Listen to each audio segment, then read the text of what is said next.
I'm very happy to introduce to you Philippe Tretiack, coming from Paris.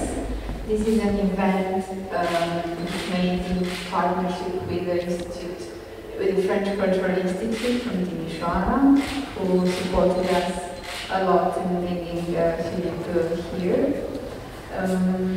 I'm very happy that we had the chance to discuss about what this phenomenon of biennials and tri-enales in the European context is doing to the profession or the cities that host these kind of events. Piața, as I already told you, is a cultural event organized by the Romanian Order of Architects, the Timiș territorial branch.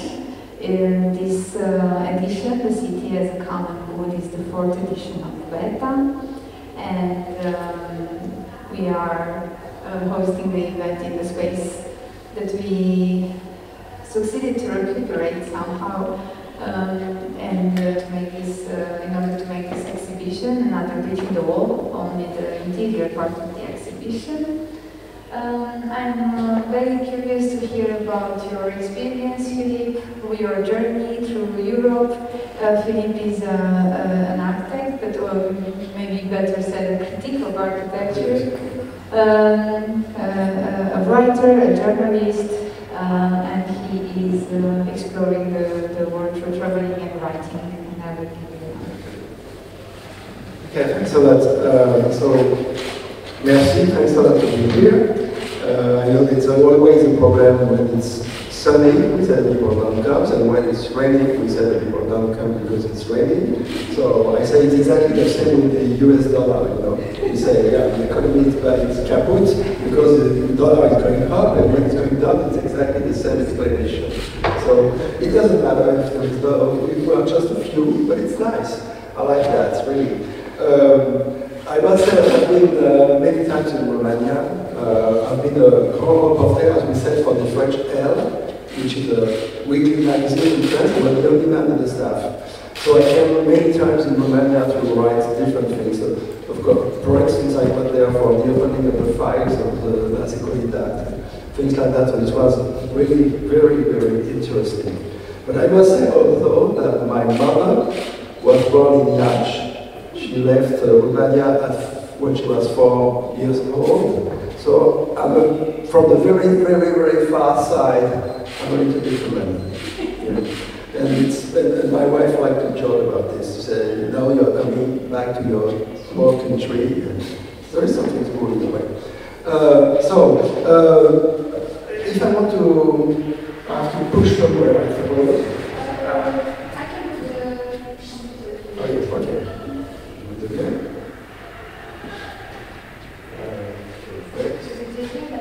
Do you want to stand or? Let me see. Okay. So I just want to tell you who I am, and because of course you don't know me, it's absolutely normal. So I've been writing many books. Some are about architecture, some about something else. For instance, this one was called in English the Architectură at Full Speed, and it was a series of 56 stories, short novel, with a fake rule at the end of the story, a fake rule of architecture of urbanism. Well, so I will not explain everything, but I wrote also, so I just want to know what I have to do with this. Okay. So I wrote that book, which made me very famous in France, because in the architectural world, because it's the translation in English is "Do we have to hang up architect?" And so it made me famous because the architects were very furious about the book, but in fact they didn't have to do it because it was in a way a kind of I was trying to explain that they were not guilty for everything, but a lot of other actors were in charge of the many problems that we have with the city and the architecture. I also spent 2 years following the anti-mafia groups in Italy. So this is something completely different, but when we speak about mafia, it's always interesting because we also can say a lot of things about building and construction. And I wrote that book, what was called Welcome to the Red Army. It was, of course, a pamphlet about the collaboration between the French and the German during the last World War. And the idea was to say, we have been very good to collaborate with the Nazi, but we can do better with the Russian. Of course, it was a very dark humor. But the dark humor is that book is still very actual today. So with the Ukrainian war. So it was supposed to be funny, but in fact it's not funny. I said that I wanted to speak about the two biennials I've been before, triennials, they are called triennials. I went to the Norwegian one 1 month ago, and I went to the Portuguese one 3 weeks ago, something like that. It was very interesting to compare the two biennials because, of course, triennial, for us, I mean architect, but also a journalist, it's always interesting to imagine that we will have a perfect focus of the tendencies of what is happening in the world of architecture. So, first, this is a picture of my room in Norway. This is the place where we were invited, and I show you to explain that when you go to the Nordic states, you don't go there to laugh. This is not funny at all. It's very strict. We are in a Protestant country. So we had this type of room, very spaciate, as we say. And it was the architecture of the hotel. And all the architects were in this hotel. And for me, it's very funny to see that they were thinking that for all the architects, it would be very nice to be there. But it was a little bit like a jail, very strange. Anyway, interesting. Of course, we had the opportunity to see the city hall of Oslo, which is a marvelous building from the 40s. And inside is amazing with all this fresque on the wall. And this is the place where every year the Peace Nobel Prize is announced. The other Nobel Prizes are announced in Stockholm, but for Peace Prize is in Oslo. So this is a contrary place where we had an event in Lisbon, which is the Science Academy of Lisbon. And of course, there is another kind of pomp, we say in France, of decorum. So this is the mat. I've been in Lisbon, which is the Museum of Art and Techniques. And this is a place where most of the exhibition of the Portuguese session were shown. This is, sorry, I want to go back.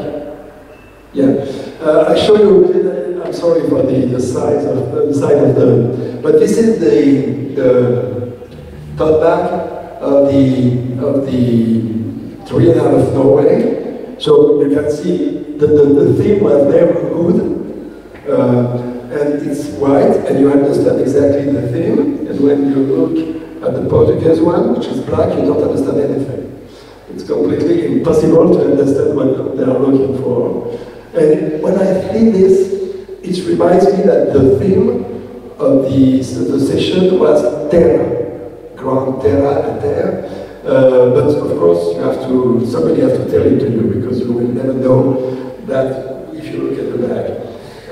It's always interesting for me to know but the problem with architecture is if you don't have the architect close to you to explain what you are looking, most of the time you don't understand anything. And sometimes you don't understand when he's explaining to you. But you can say that it's because you are stupid. But when you are alone and looking at the walls, it's always very complicated and it's confusing.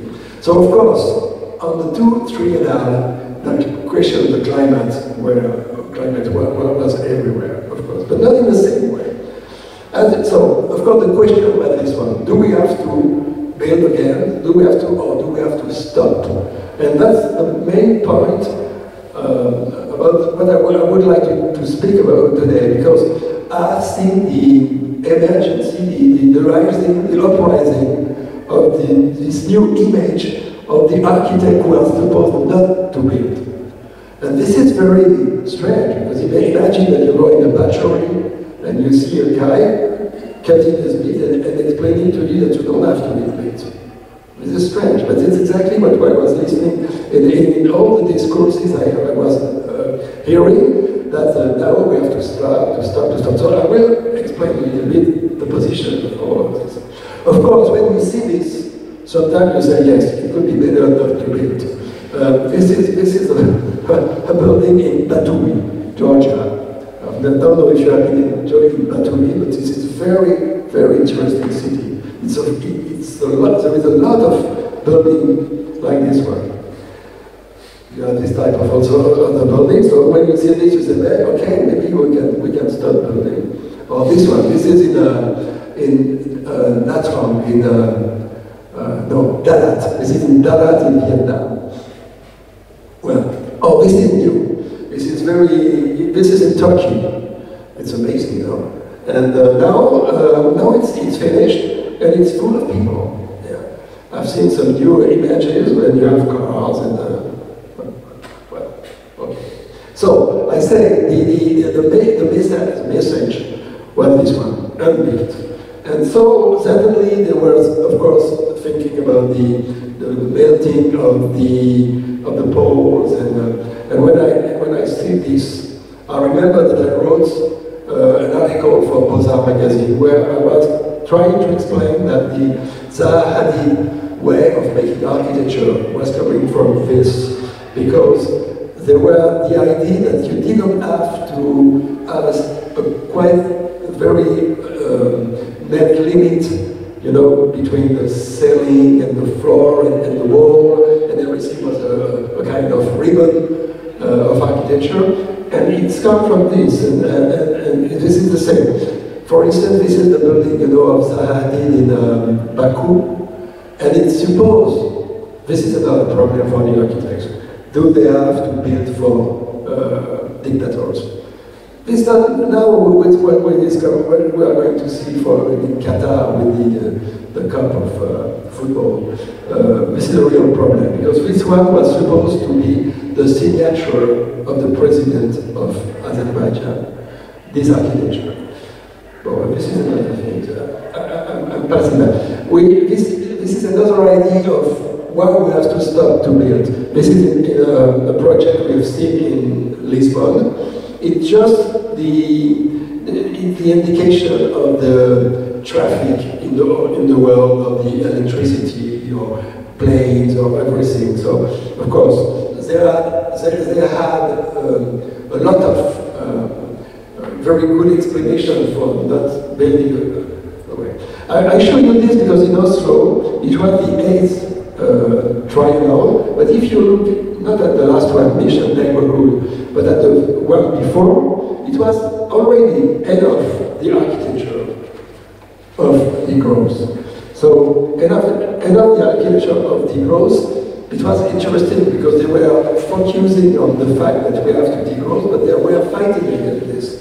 They were saying that we have to stop this idea. Maybe we have not to think that we have to degrowth. So it was interesting to see that in the Norway, they were not taking the ecological problem in the way we could imagine they will do it.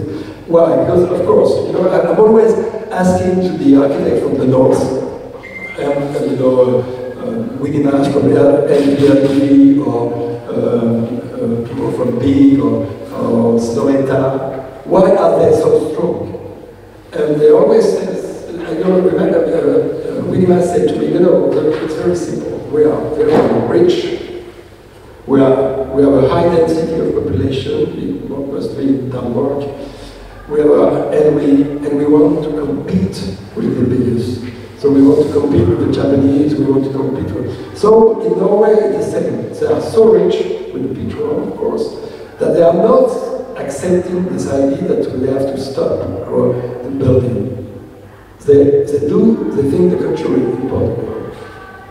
So this is the idea, this is in Lisbon. We had this memorandum of new construction. In fact, it's a French architect who has wrote this.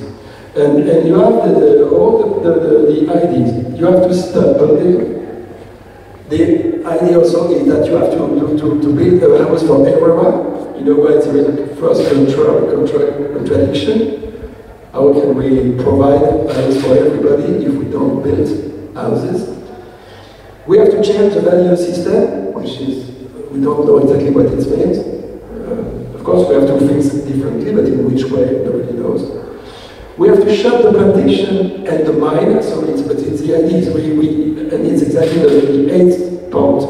We have to stop digging the planet, which is very strange. No coal, no petrol, nothing in the underground. It's also interesting because we have a French architect which is called Dominique Perrault, and he's completely obsessed by the underground space.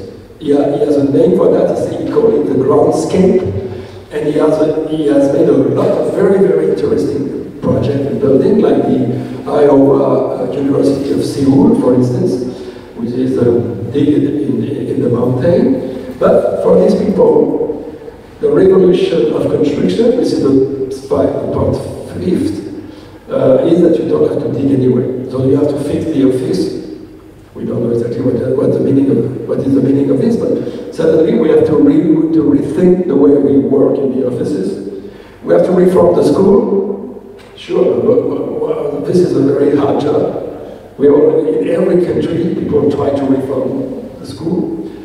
And at least you have this idea, take care. You know that now the care seems to be something that the architects have to take for and to use as a tool. The architecture is a kind of medical tool for helping people to feel better. What is the name of the architect? I'm sorry, I will tell it to you, but I don't know. I didn't take my notes, so I have not.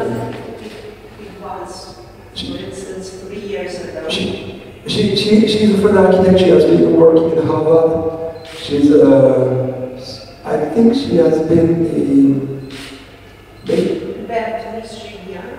No, it's a name with two names. So yeah, but I will find it. It's written somewhere. Yeah. So anyway, back to the reality. So we had the BAT, the Museum of Arts and Technology in Lisbon, and in front of it you had this installation of triennials. And this is very interesting because I think that this is something very strong in the world now, the triennials. I'm a little bit obsessed by this because I know that there is no way to make them disappear. It's a past that we have to deal with because, and I must say that I've been speaking about this in different contexts. And I remember that I was making the interview of a very quite famous historian and writer of Mexico, very old woman, quite famous. And she said to me, this terrible sentence I remember, she said to me, this is true that in some years, north of Mexico will be a desert of terriers and killed women. I remember this because it was the conjunction of these two terrific reality of our world. So you had this in Lisbon, and it was interesting because it's really a problem. So I took these pictures in the USA, so I like it because it's so strange. Yeah. So also, what was interesting in Lisbon, that they had a lot of very fantastic places for the exhibition of the trienale are disposed in, for instance, museums, but also in this old Palatul, for instance. And it's really beautiful. So this is a very interesting question that the Norwegians were asking. They were explaining that, so I make a precision. The theme of the Norwegian was, let's say, yeah, exactly, yeah. And so, then we can translate that mission, borough, or districts, or communities, and they had decided to focus all the exhibition on the Nordic states. So it was strange also, because we were used to have, I don't know exactly what you choose here in Timișoara, but in many places you have the world invited. Yes. Yeah, and so in Norway it was only on Nordic states. So also I thought this also as a kind of shrinking thinking. It was also a little bit anxious. I was a little bit anxious about that because, as you know, we have now in Italy or Sweden or Hungary the uprising of the extreme right, and so and the idea that we have to close the borders, and we have also this a feeling of this in the north. But anyway, they were speaking about neighborhood, so they were explaining a very interesting things.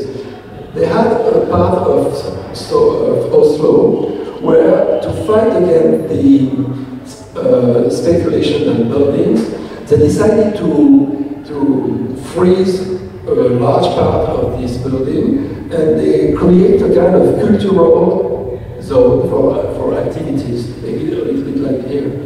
And so they decided to make a lot of concerts, and it was possible to make noise at night and everything.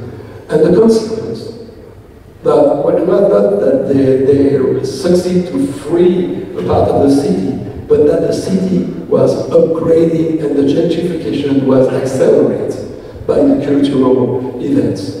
So it was a very confusing experience, because of course they succeed in a way to save buildings, but at least it was only the wealthy people who were coming inside. I just show you this picture because you know that in Oslo they decided to make all the exhibition of the trienale in one place. In two places, mostly in one place, but the old Munch Museum, and now this is the new one, and I show you it to you because the funny thing is it's actually the most hated building of Norway. So the people really dislike it, and in fact it's not really, I understand that people dislike it. So there is another thing very curious.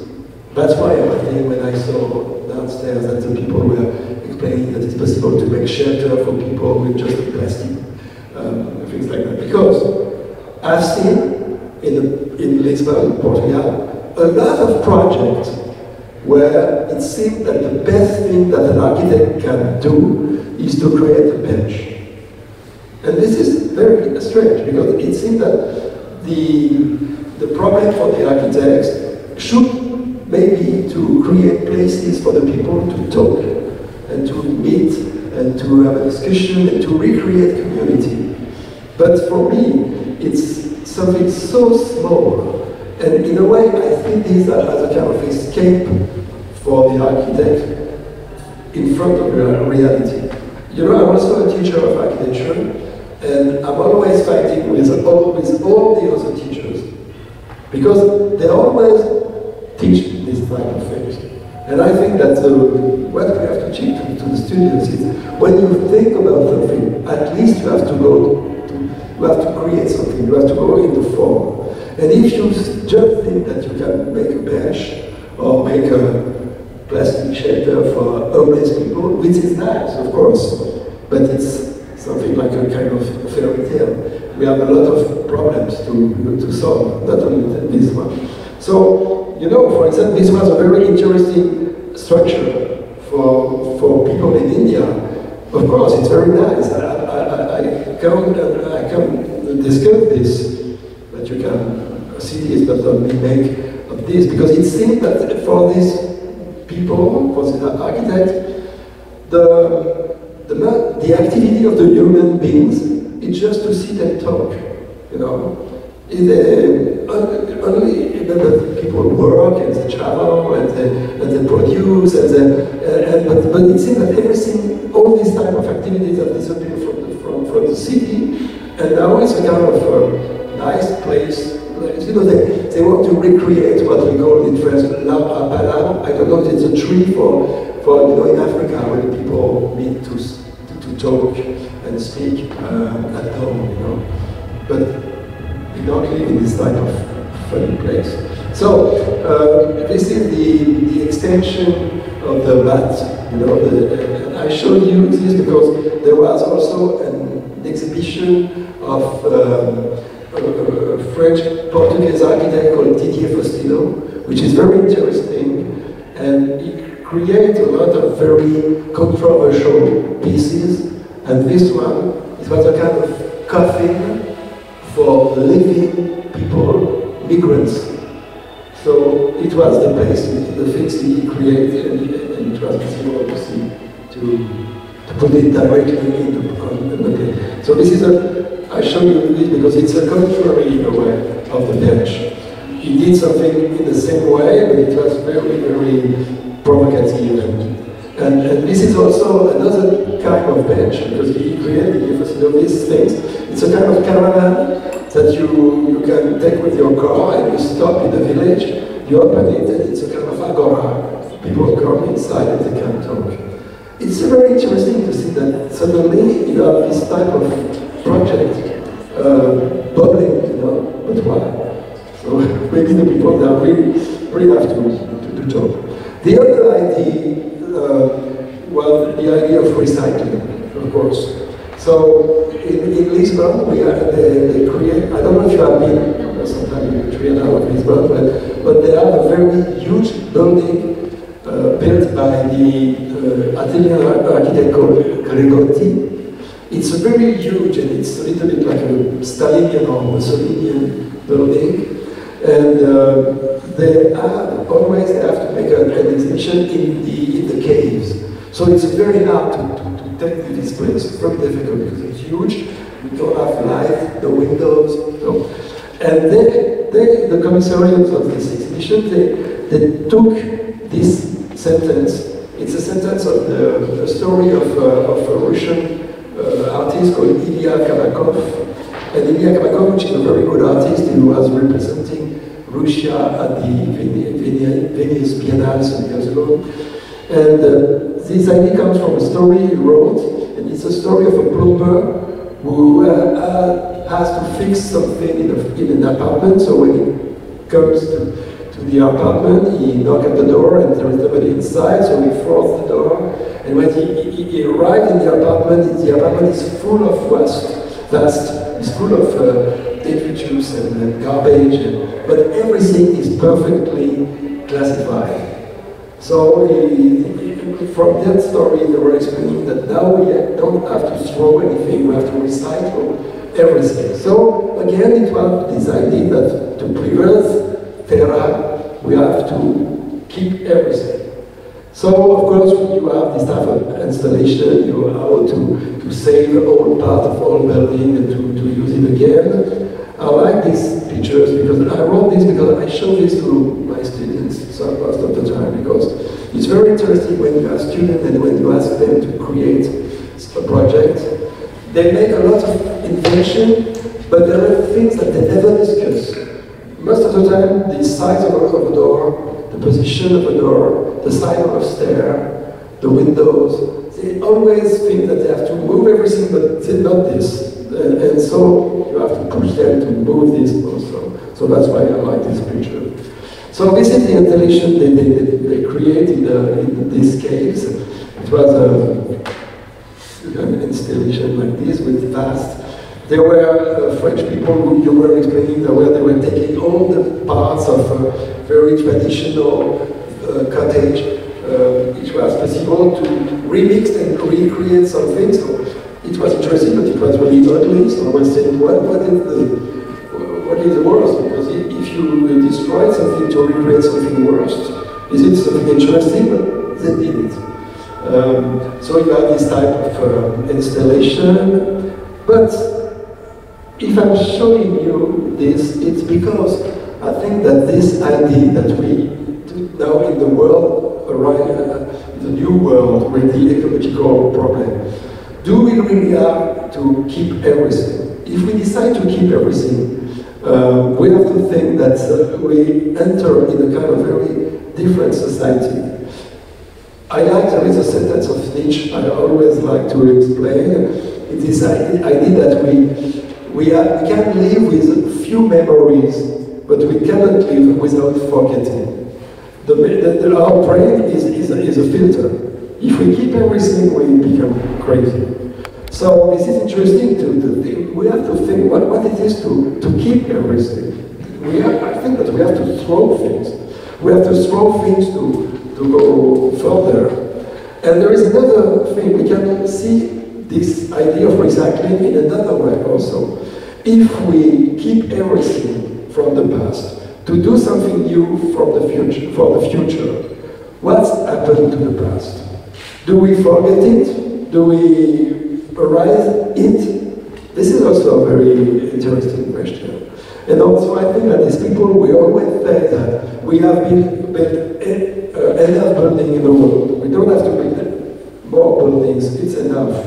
We can transform everything. They don't realize that this is a society completely different. And we have to think about this. Maybe it's a good idea, I don't know. But it's interesting to think that I suppose that we have to throw things to, okay. I just show you is because it's a part of the question. You know that now all around the world we have people who think that we have to put down statues and everything. And I just found the book very interesting about that. You have the idea that you have to put down the statue. Of course, you have an experience here in Romania with the Ceausescu time and everything, but now we have the same problem with Christophe Colomb or Napoleon, or it's everywhere. And or you have these people who put a lot of things written on it. And but what is interesting is these people who are really fighting against this memory that they condemn. They are fighting against things that we don't see anymore. Nobody sees the statues in the world. There is an idea that when somebody is transformed in a statue, it disappears from the world. The best way of forgetting somebody is to erect a statue for him. But these people, they always think that we see the statue, but it is true.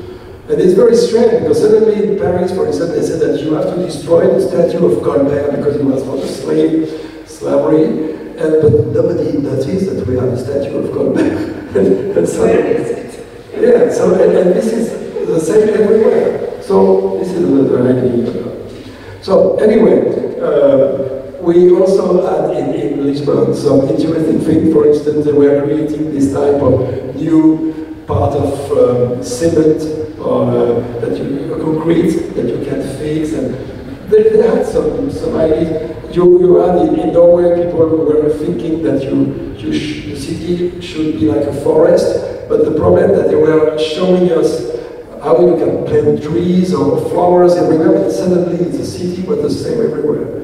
So this is also another problem, because if you want that all the cities look like park, but all the parks are a little bit the same. So this is also complex. Of course, this is a creation of Didier Faustino, which is always a kind of provocation. And I would like to say something about this, because this is an architect of the film Pig, you know, the Danish film of back years. And it was interesting, because suddenly he explained that we are used to have a very huge electric plant. Most of the time they are outside of the city, so you must have a lot of connection to bring the energy everywhere. So now they are trying to create small plants in the middle of the cities everywhere. Of course, they are very good architects, so the project is very nice. But this idea of downsizing the energy was interesting also. So this is another idea that I took from Norway. You can see that sometimes it's very interesting to downsize. We also had suddenly the emergency, or the appearance of this type of creation in the middle of the city where the connection between bicycle and pedestrian. So it's strange because this form was in the doorway very present. I don't know why exactly, but it was a new type of architecture. It's not new, but in a way, it reminded me the question of the time. So that's why I was interested in this. So we had also in Norway this, that we didn't have anything about gender or in Lisbon, but we had it in Norway. They decided to create and to make an exhibition of what they called trans architecture. So it was interesting, but for me it was completely empty. Because, for instance, you had this type of sentence on the wall, and also you had a question like this, what should be a city built by women architects? So I went to see the people, the curator of the exhibition, and I said, this is a very interesting question, do you have the answer? She said no. She said, maybe this is not a good question.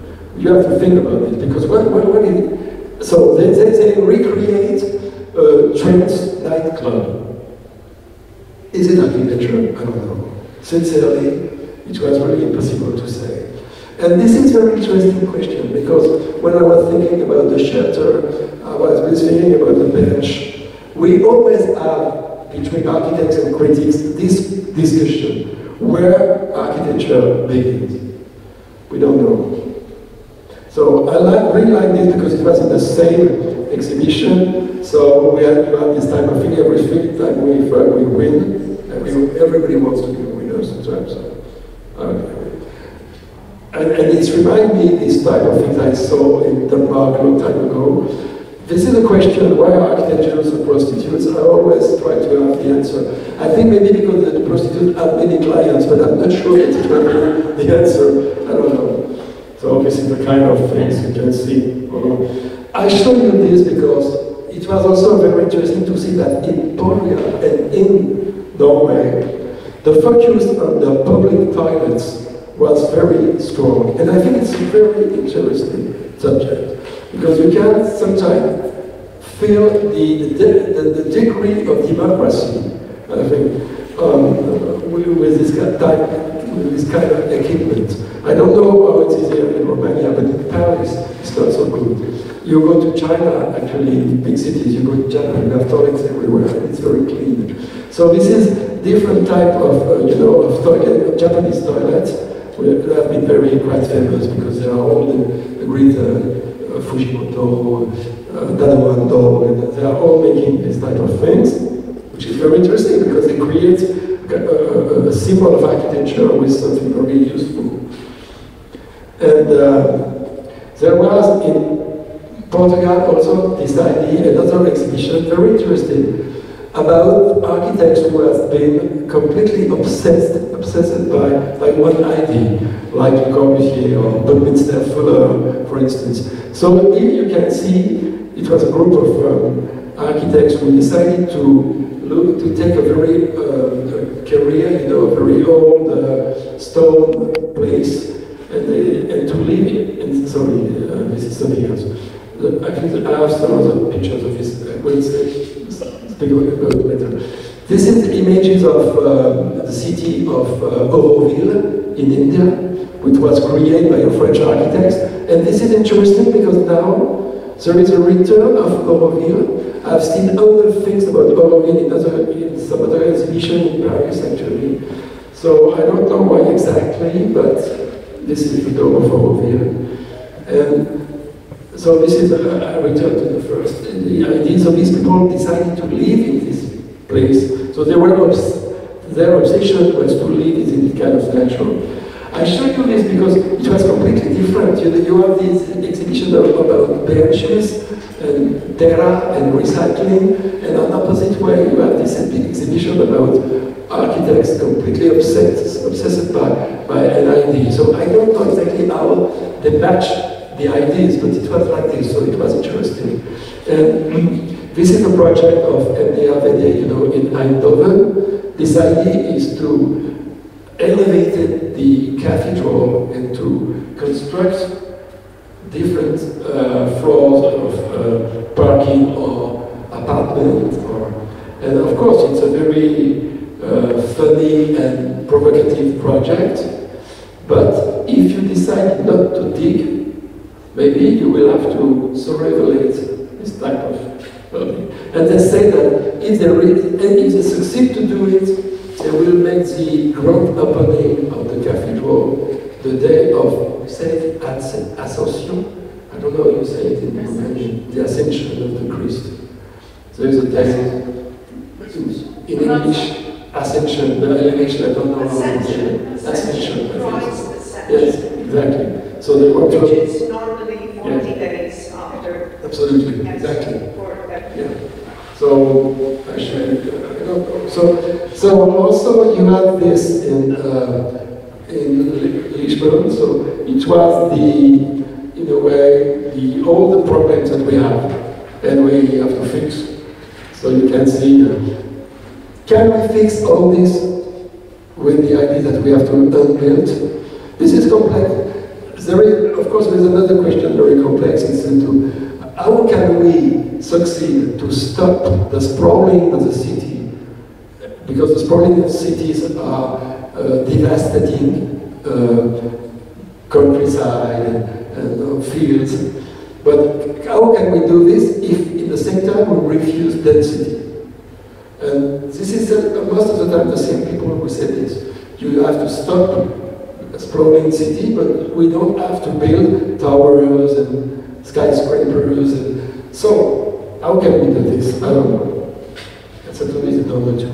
So this is a part of the emission of Didier Faustino, but this is a very good question. Is it too late? Who knows? And this is a very nice installation we had in Lisbon, in Lisbon. I don't know exactly what it is. It was a Chinese-American architect. We built this, but is it architecture? Is it a sculpture? We don't know. It's very poetic, but we don't know exactly if it's still architecture. And I think that, well, maybe the biggest problem that all the people who are preparing trienale or quadrienale or biennial is this one. Where do we stop talking about architecture? That's it.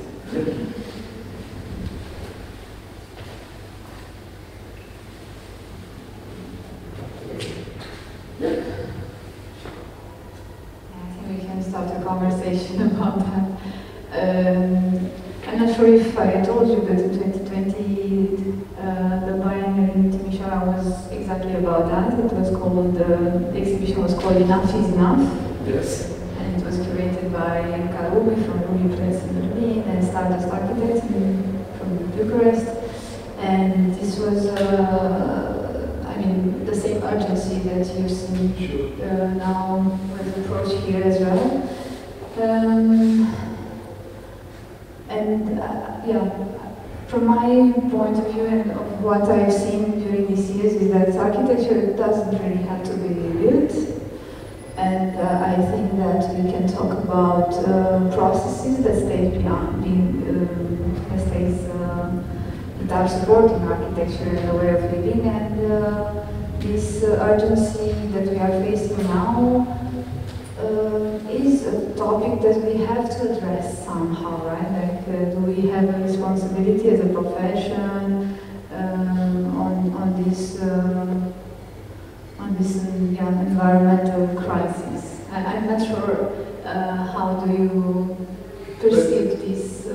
But you think that we should stop building? You should? I think stop.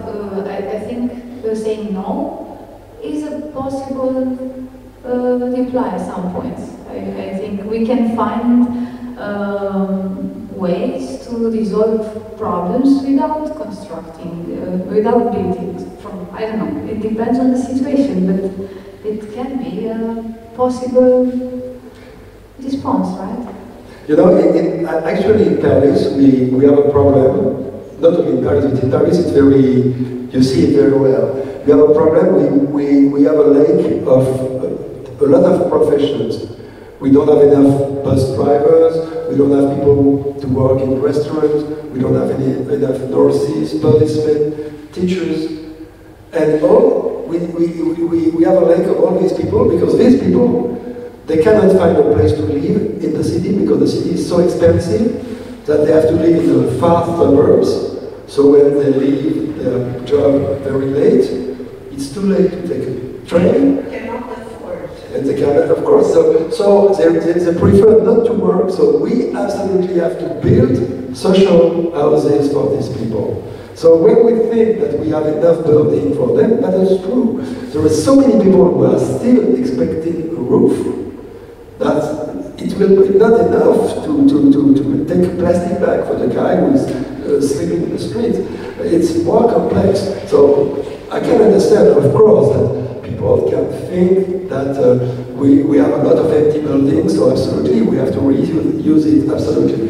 But I would say another thing, that during the 60s in France, but maybe everywhere in the world, where we had a very high political feeling and the revolution was in the air, most of the French architects decided not to build, and they went to make agitation and militantism in the suburbs and in the slums and everything.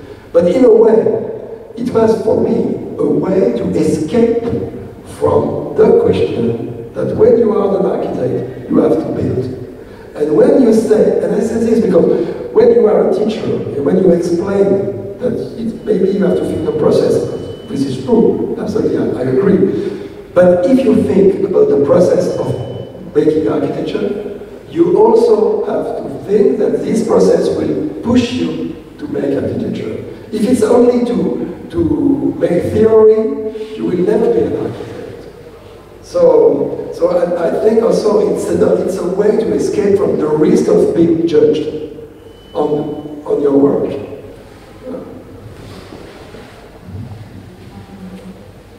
Philippe Tretiack, thank you very much for your vivid exposition on actually oversaturation and cacophonic tendencies in the world, not only in architecture.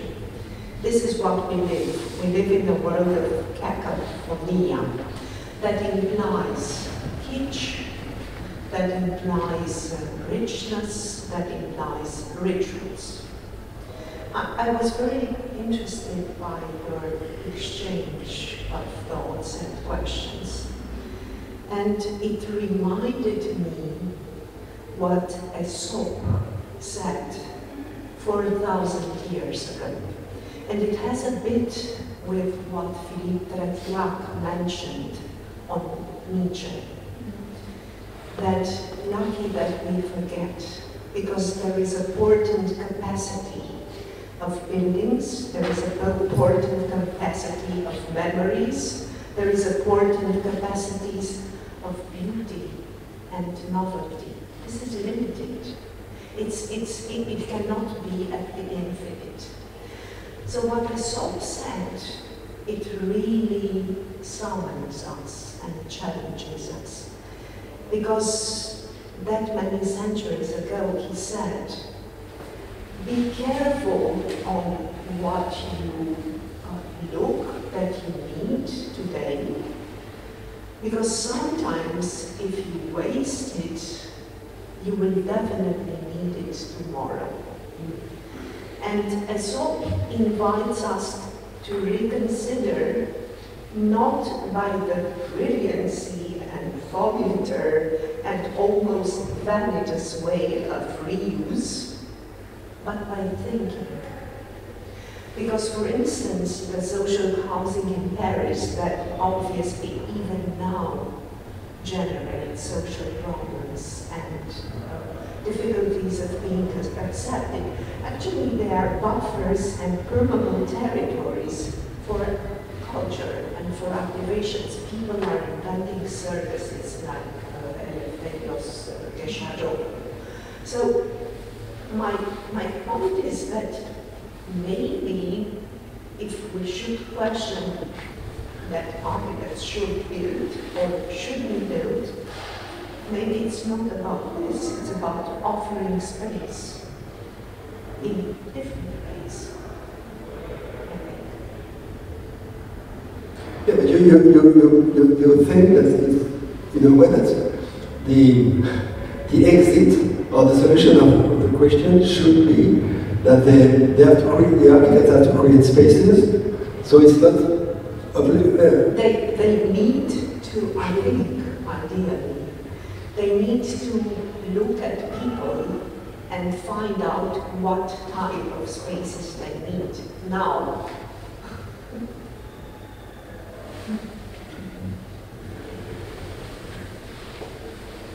Yeah, also I don't want to say that we shouldn't ever build again anything. It's not about that. It's just about taking no as a possible answer. Maybe there are situations when building something is not the proper solution. Even if you build in Paris new social houses, maybe it will not save the problem that Paris is an overloaded city with a lot of people that in the cities. It will only move further away. Or, I don't know, in Timișoara, for example, it's full of empty buildings, so probably architects should get more involved in the political aspect of the properties, or get new I don't know, a new set of tools that they can work with, and not necessarily building, but because this is what our profession was supposed to be at some point. And to be an architect, from my perspective nowadays, doesn't necessarily imply to build. You can also be an architect talking, I don't know, proposing different kinds of answers.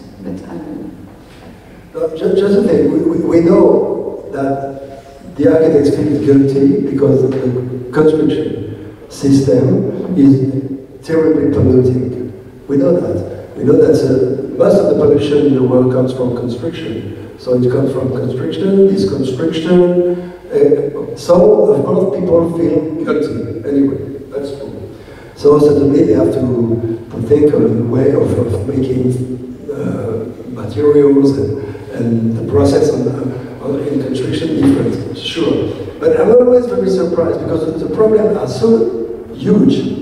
The fact that we really need to rethink the cities and we need to build for a lot of people, that I could understand why the voices of the architects are so low. Because they should be very in the process, in the middle of the process. But if you ask them to become, to speak and to say that they are here not to build, it's a suicide. For me, it's amazing. I can absolutely imagine that. We can, of course, say, where you have empty buildings, reuse it. But where you need to construct, you have to think that good spaces make people feel better.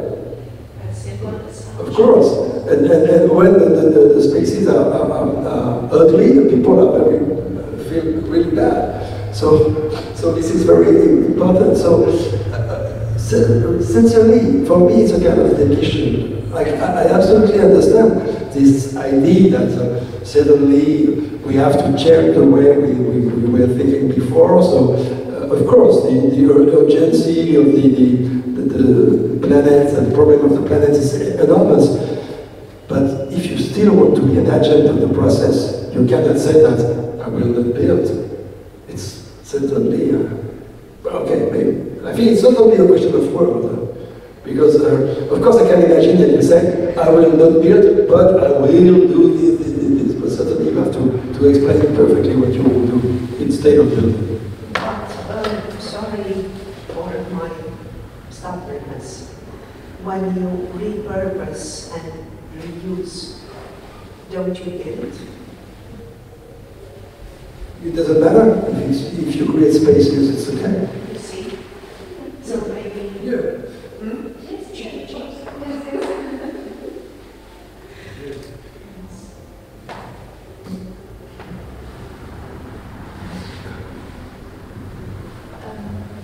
Yeah, and there are a couple of people that came in the middle of your presentation. Is there anyone else who wants to join in the conversation?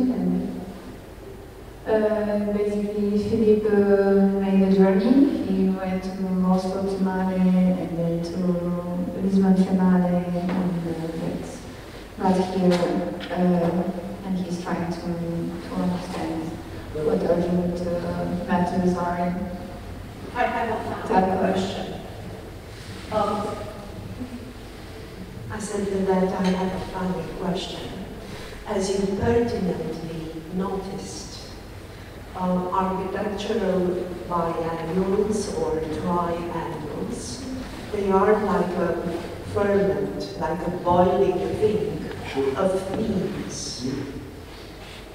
What is, in your opinion, the next Venice Biennale theme, and why? No, sincerely, I don't know. I don't know, because otherwise the fact in the Venice Biennale, it's you always have a theme for the Biennale, but nobody respects it. So it's always completely absurd, because you may have a very good sentence, and after everybody goes. So sincerely, it's I don't know. I'm always very disappointed by the French. I can say that. I'm always disappointed because it's always very it's theory, and they want to give a lesson of politics and moral to the world, and it's always absurd, and even to the French. And so I'm always interested by the Nordic countries and the Belgium, and so I don't know. It's can't say that. Yeah. But I must say that we had a biennale some months ago close to Paris in a city called Versailles, quite known for the castle of Versailles. The theme was Grand Terre, which is always the same for me. It's a little bit boring because you can put everything inside. And the main construction was a kind of cabin in, how do you say that? Excrement of elephant. Right. So they were very happy to show this. It was coming from Thailand. It's elephant shit. Well, exactly. And it was completely absurd because it was maybe the only very interesting things in Vienna. And we have a very quite famous French politic, Petrece, for the people who know her. And she came, and she was making the opening, and she said, "No, the architects have to stop building," and it was really for the politics. Of course, the day after she said this, she would say something else to some others, but it was the mantra at the time. So it's kind of it's strange. Yeah. I promise that this is my last intervention in the afternoon about how I am perceived as a very stubborn person. So let me rephrase the question. If you don't want to answer with Venice Biennale, which obviously in the last maybe 10 years was a pretext for all national pavilions and people to exhibit whatever they want, because this happens for a long time by now. My question is a rather idealistic one, and it's a very brief question. Up to a certain moment, universal exhibitions were meant to celebrate the humankind confidence in something. For instance, Crystal Palace was built for the confidence in glass.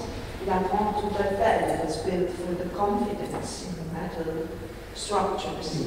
So on, I don't want to have here a lesson of architectural theory, but it's about optimism.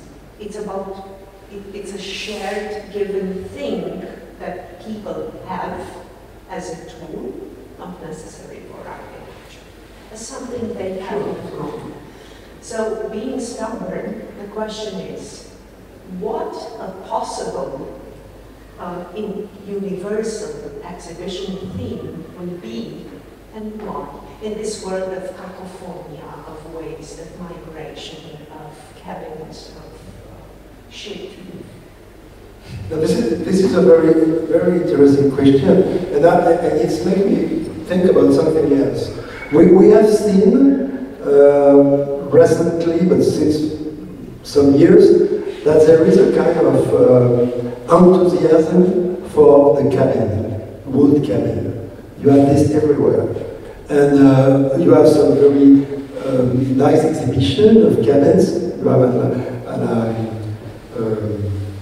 Villa Medicis in Rome. You have everywhere you have people who have created this very tiny, small architecture, mostly in wood. And this is interesting because there is a very quite Marxist formula, very quite known, c'est la lutte finale, you know, it's the last, how do you say that in English? It's the beginning of the international, the song, you know, c'est la lutte finale. And we have a philosopher French who said it's la hutte finale, you know, yeah. And this is very interesting because the idea is that if you build in wood, this type of building, this building will disappear one day. It will return to nature. So this is the same problem of the throwing things and forgetting the past. And what exactly is the meaning of an architecture we are supposed not to love? Yes, absolutely. This is this is an interesting question. And there is another question about the bubbling of the architecture in wood. I was in München, in Munich, some months ago to see the biggest building in wood created in Europe. It's a huge center of formation of sportmen and sportswomen. It's it's very huge. I don't remember. But when I asked the architects, do you know exactly where comes the wood? Because I was supposed that he was coming from Austria or from the forest of Germany. Yeah. And he said to me, sensibly, we don't know. We don't know because the traffic of the containers in the world is of shipping is so complicated that maybe this wood will sell it like a very ecological, natural, local project, comes from Indonesia, or we don't know. So this is also another problem because most of the huge building in wood look the same, exactly the same, because it's really what you can do in a very polluting concrete, but you can do a lot of things, cantilever and everything like that. You cannot do it with wood. So there is also this is also a question. Do we have to ask, what kind of world are we creating when we only think about the fact that we have to protect the nature? Certainly it's a very issue, but we have to protect the culture also in a way. We can be extremely innovating with less... Not so much. Well, for example... No, show me.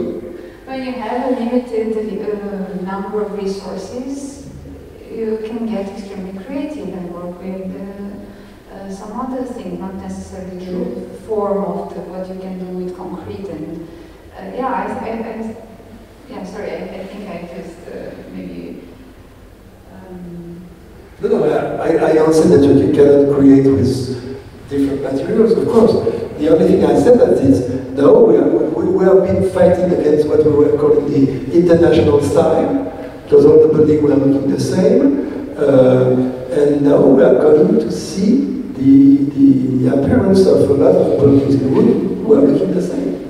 So, and in 10 years we will say, or 15 years we will say, but suddenly we have to stop this because all the buildings in the cities look the same. But there will be in wood. We suggest to go back to what biennials and triennials can do to a city, for example, since you are now what do you think they can, what kind of power do they have in the context of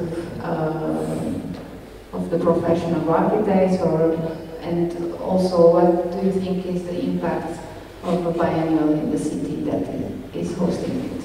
I think that they should have a very huge impact, but not in a way there is a lot of problems. The first problem is which one I was saying before. It's they are very esoteric. It's very, very hard to understand architecture if you are not an architect. Most of the time, it's always hard for an architect.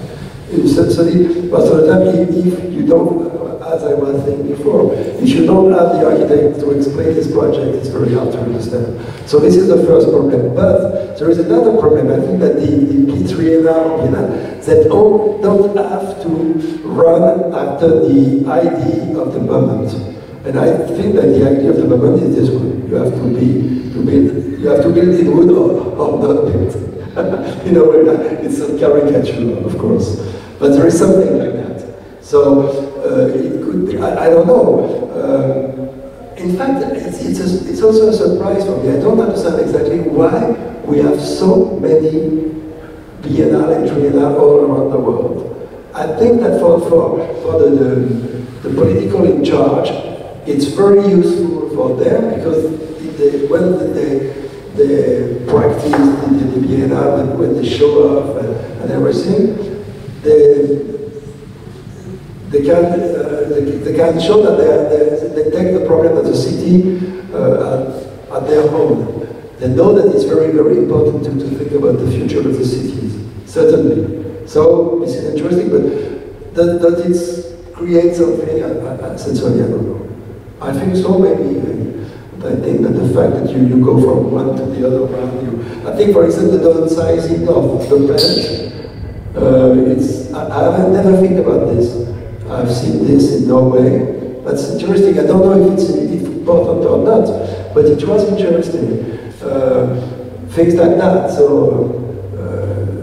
there is some other interesting question, but sincerely, I don't know. What do you think? If you are in charge of the Piața of Timișoara, so. I think that biennials can be a way of communicating to the general public also questions related to architecture and to the profession itself, to raise a lot of questions regarding the profession, but also topics that are very relevant in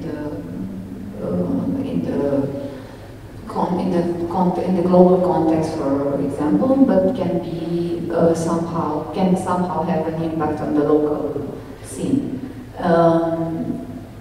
Beta, for example, is not meant only for architects for a long time now. We are trying to go in the public space a lot. We are trying to encourage people of all ages to get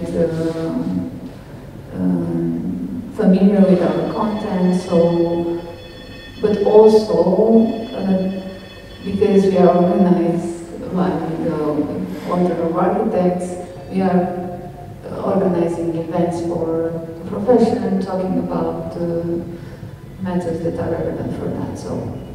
There is also something we have to say. There is a big difference between the countries of the north of Europe and the other one. Because for the north of Europe, and I include England and Germany, they have a visual sense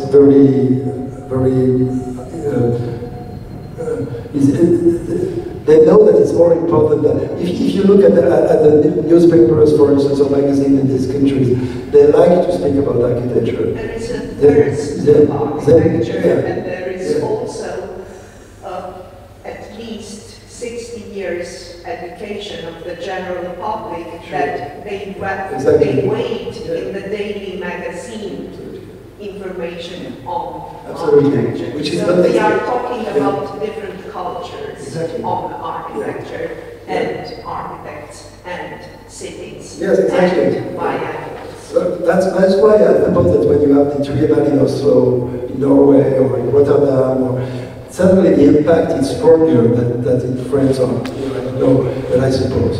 Because they know that the architecture is a part of what we call the national novel, the national storytelling. They know that it's very important, more than for us, certainly. And also because we, for example, in France, we have a visual culture that's so good. If you compare to the English or the Belgian or the Danish, it's completely different. We like to speak, we like the words, we don't see, but we don't see that as they see. Yeah. So I think we can't have a simple answer. Yeah. But I think that the idea of putting architecture in the city, in different places, it's interesting because the people see architecture, but maybe they see the architecture as they should look at art.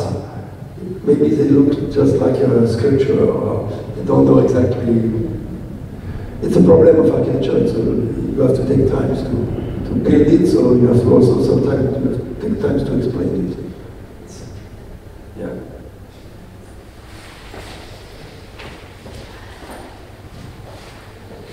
Speaking about biennials and tri-enales and all these events, that I remember there was an article, probably in Volume magazine some years ago, titled "We live in a biennalozoic era." Every city tries and wants to do a biennial or an annual or an architecture festival or a quadriennale or whatever. It's an inflation, it's like the Bilbao effect that it couldn't be replicated actually. I want to start with an anecdote. When we tried to establish the calendar at the Timișoara biennial, we looked and we had to establish the day of the start. So we made a quick research about what is going on in Europe, because also some of the people that we wanted to bring to Timișoara, they were also invited to other events. So we made this research, and it was totally frightening for me, because during 2 weeks of September, you will have Vienna Design Festival, Helsinki Design Festival, Rotterdam Architecture Biennial, Istanbul Biennial, Casablanca Biennial, whatever. I mean, it's an inflation, and during the Beta Biennial, you also had the Patra Biennial, and what's the name of the one in CPU Prashov?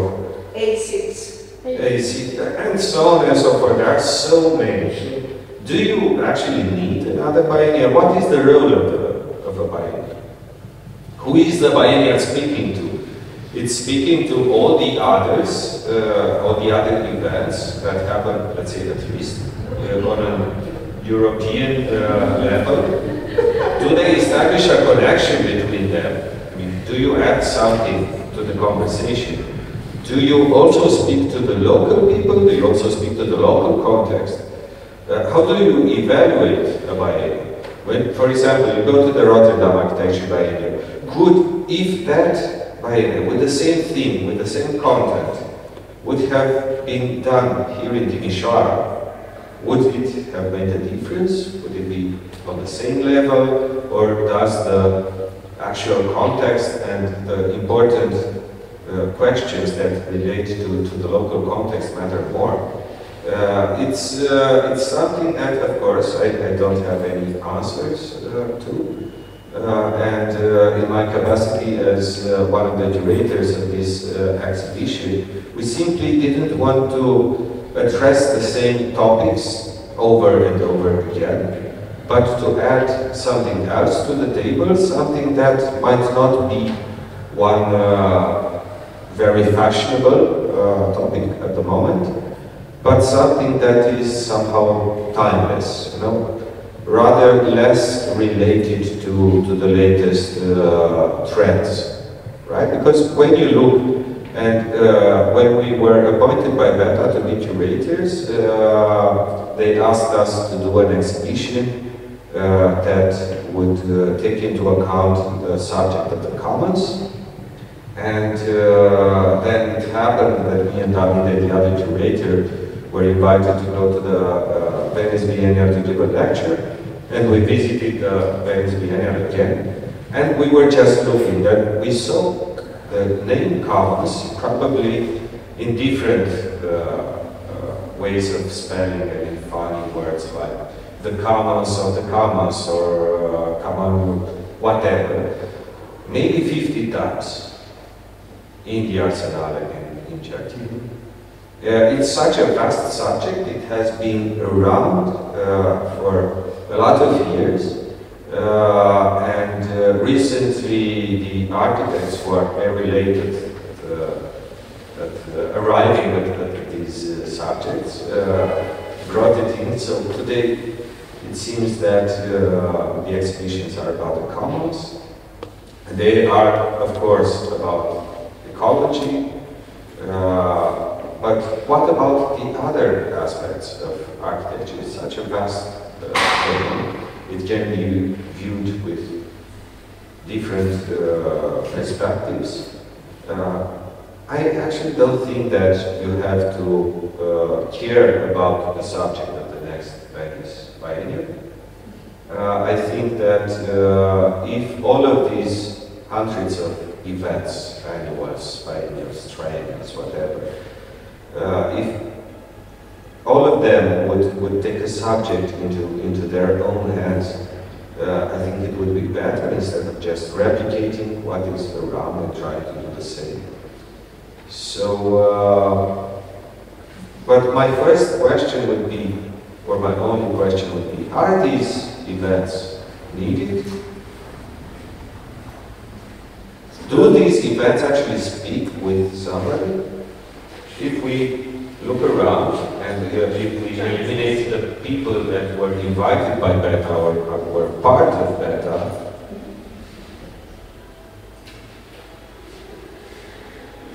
well, I cannot answer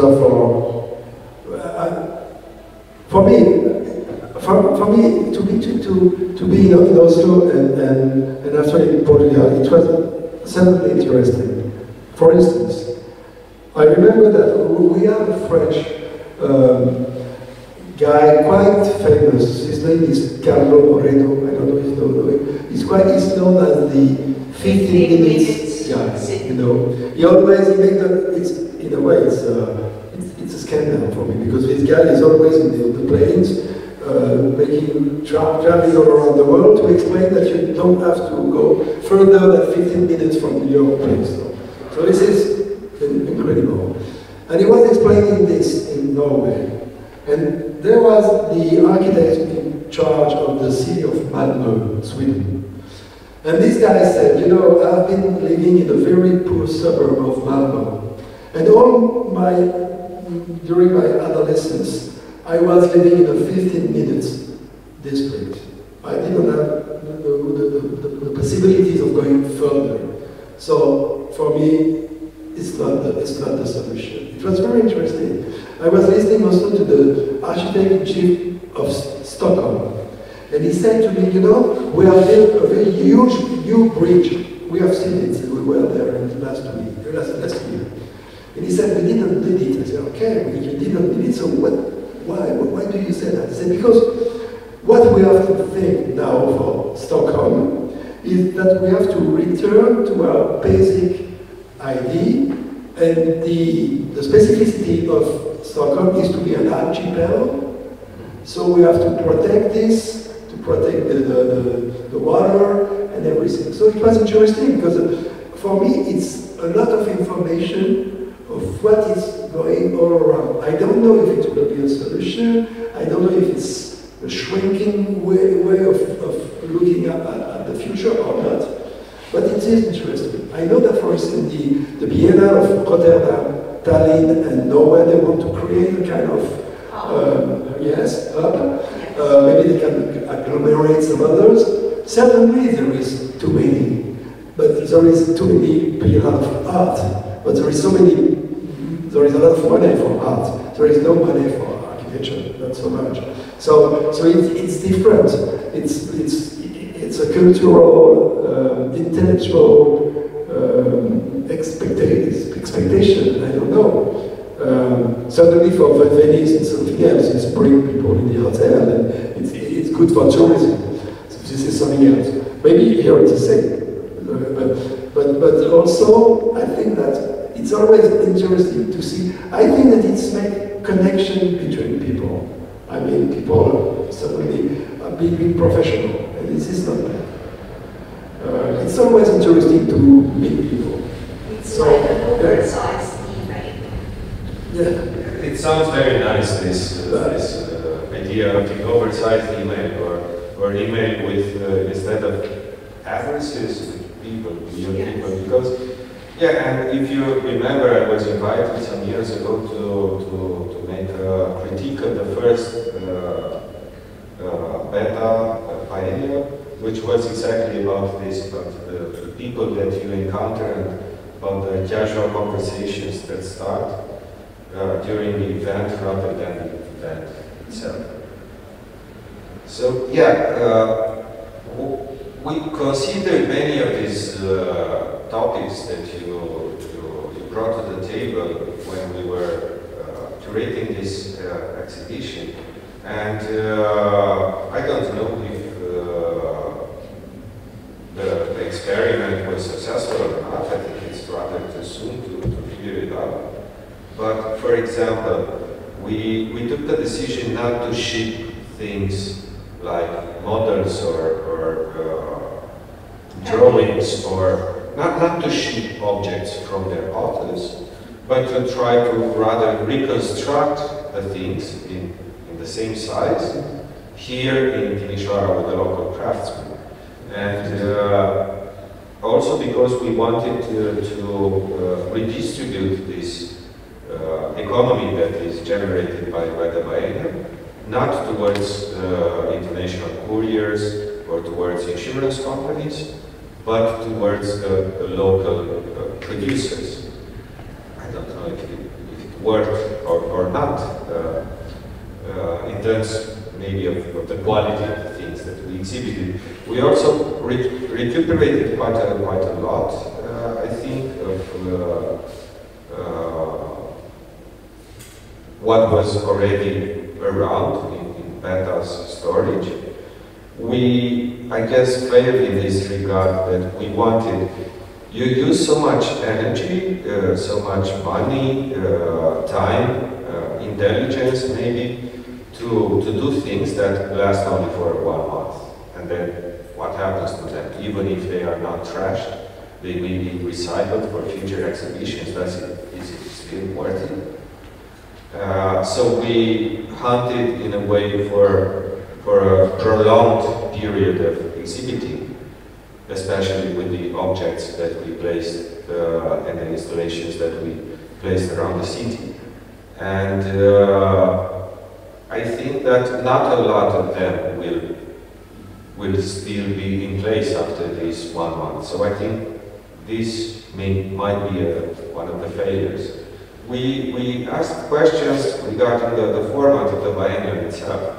I mean, the first idea was not to have an indoor space at all, to have everything placed in public space, with all the peculiarities that appear, and with all the difficulty of this discussion that you establish with this wild beast, which is a city, right? But then we also made this indoor exhibition. I don't know, now, after 3 weeks after the opening, we are getting close to actually finalize everything that should have been done at the vernissage. And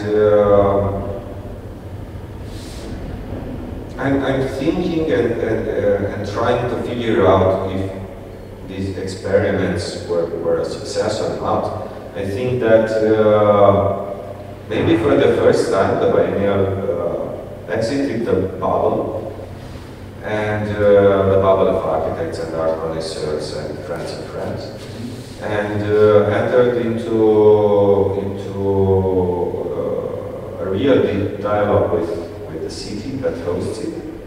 We tried to intervene not only in the historical center or the touristic parts of the city, but also in the areas where probably this was the first time that somebody wanted to do art in their neighborhood. Nothing happened there. Or nothing from the point of view of art and architecture happened.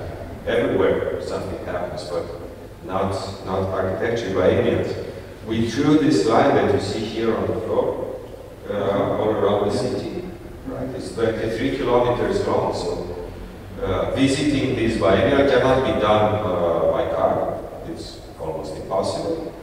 It will probably take a couple of days, but by bicycle or by foot, yes, it can be done. So it's also a way to deal with this orientation of the Romanian town that is pro car traffic instead of pedestrian traffic or public transportation. So I think that we opened a lot of questions, and yeah, I'm actually happy that some controversies arrived, because every time you put something in public space, you're not only talking with the architects or the critics or the artists, you're also talking to other people, other professionals, other interests. A lot of people actually ask us, but why do you waste money for this? I mean, we have other problems that might have been solved instead of doing this art that we don't actually understand.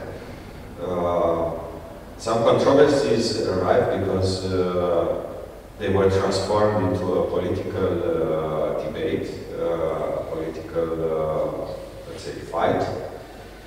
The opposition accused the current administration, but you are financing this shit. What does it matter? What does it mean? It's ugly. It's not benefactory to the city. People don't understand it. But exiting the bubble and creating these discussions in the newspapers, it's, I guess, a first time here. As you said, we don't have in Romania architecture critics, not on the local level in the media, not on the national level in the media. We don't even have so many art Columns. Sorry? Columns. Yeah.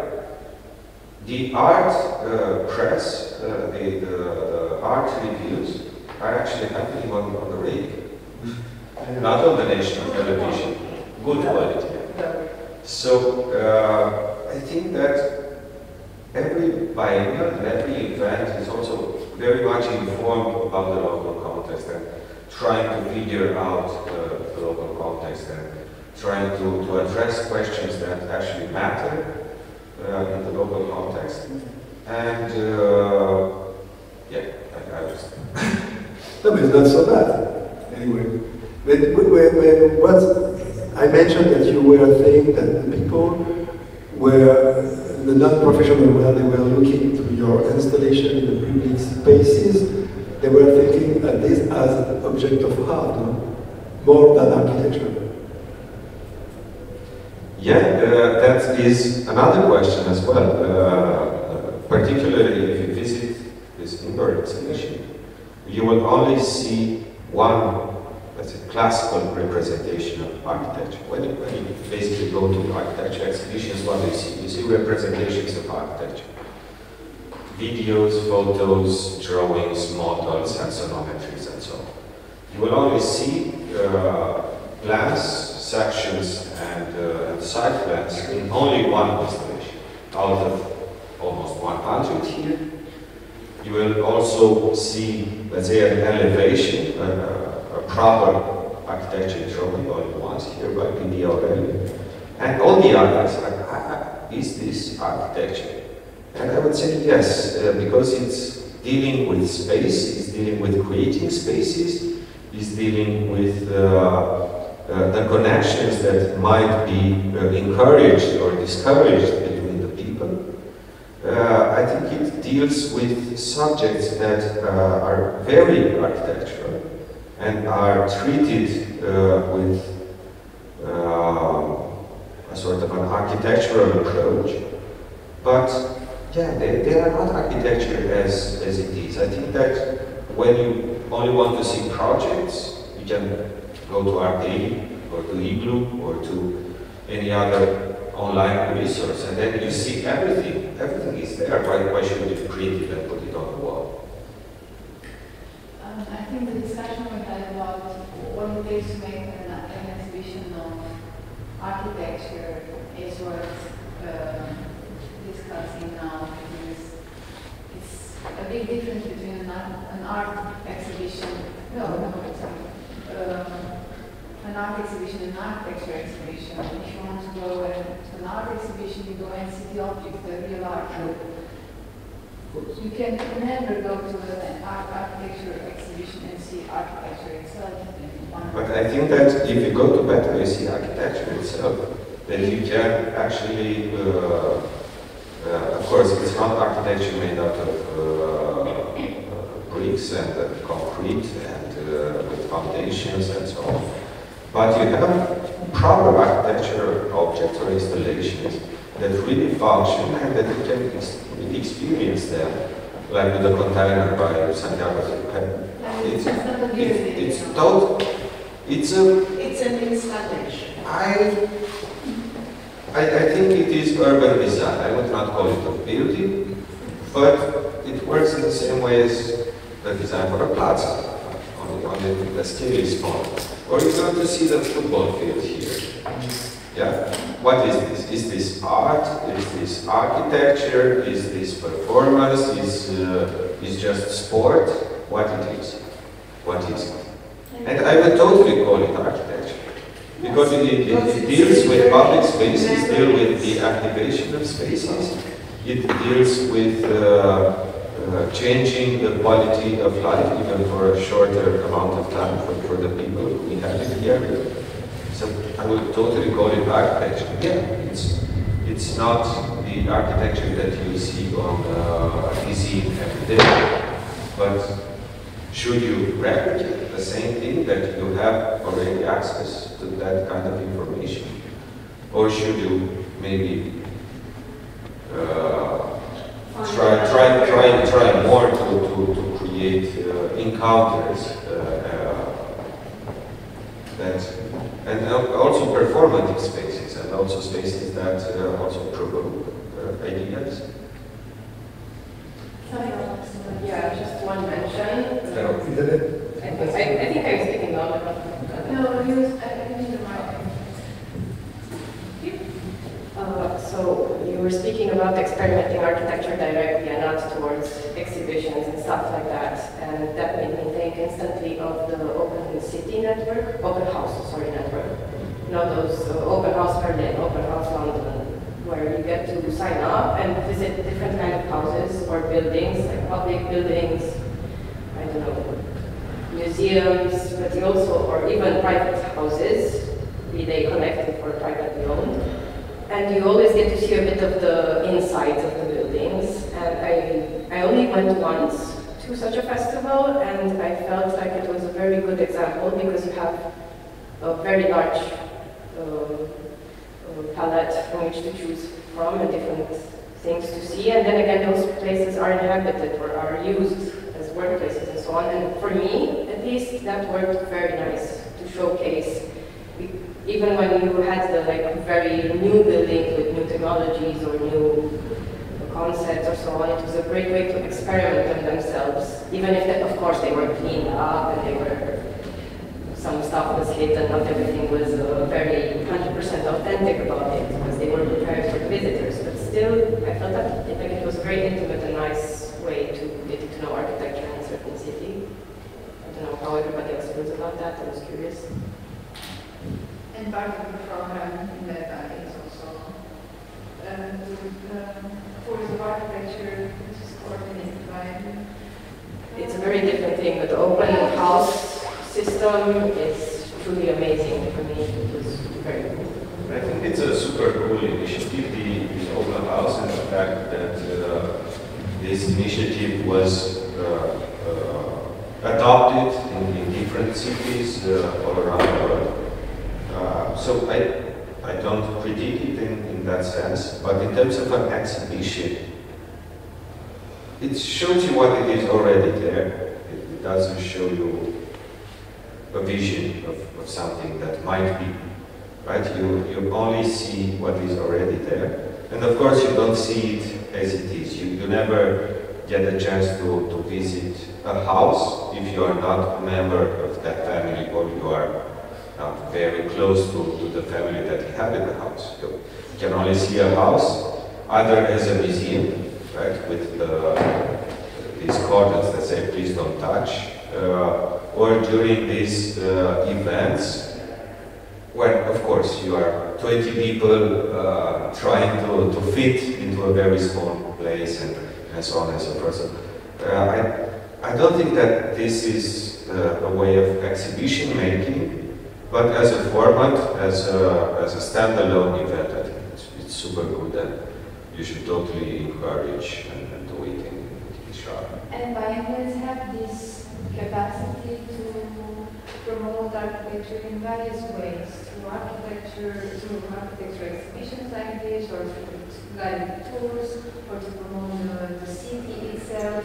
Even the line actually exposes the city and not necessarily I mean, the city is the main character in this exhibition. Yeah, the line is a pedestal for the main statue, let's say for the main exhibit, which is the city itself, because by going through this line, you might encounter whatever architecture installations, right? Which might be good or not. But actually the big thing that you actually see is the city itself. Even if you are a local, I'm super sure about it that parts of the city that are, if you are to travel this line, parts of the city you have maybe never been to or never paid attention to.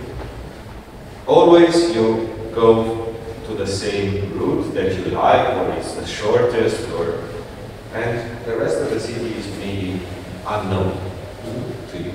And I think that also the fact that an exhibition should connect people.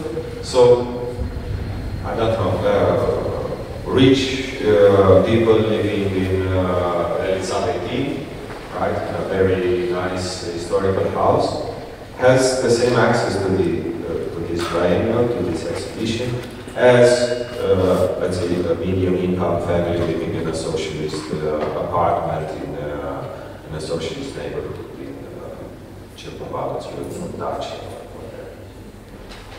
Anyway, of course, we have in France what we call les Journées du Patrimoine, the days of patrimony, and it's a huge success. There is a good crowd of people who want to see places, and not only historical, also modern architecture.